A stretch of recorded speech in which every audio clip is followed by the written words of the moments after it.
Oromoo irraan bareedu waa'ee beelaa dubbachuun. Kadhataa arguun Oromoo irraan bareedu. Kadhadheen bulu jennaan Oromiyaan bilisummaa ni dhugaa isadha. Amaanaa guddaa wajjin isinitti himuu barbaadu waa'ee kadhataaf waa'ee beelaati. Oromoo irraan bareedu waa'ee beelaa dubbachuun. Kadhataa arguun Oromoo irraan bareedu. Amma waa'ee Finfinnee dhiisaa, waa'ee Itoophiyaa dhiisaa.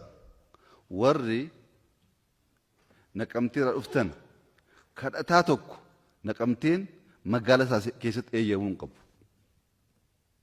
Maaf kadhata? Hojjetee nyaatu? Qotee nyaatu? Magaalli Naqamtee magaala keenya keessatti kadhachuun hin danda'amu.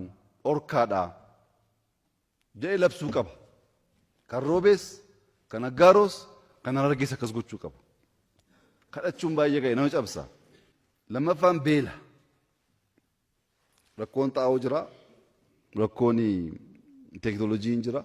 Garuu Oromiyaan qotee of nyaachisuuf hin rakkatu waan ta'eef Baalee qotu, Arsii qotu, Wallagga qotu, Jimmaa qotu bakka hanqateetti guunnee akka naannootti namoota seeftineetiidhaan karaadhaan jiraatan bilisoomsuu qabna. Nama kadhatu hammannee waa'ee bilisummaa dubbachuu waliin adeemu.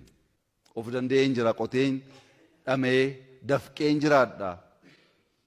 Kadhadheen bulu jennaan Oromiyaan bilisummaa ni dhugaa isadha.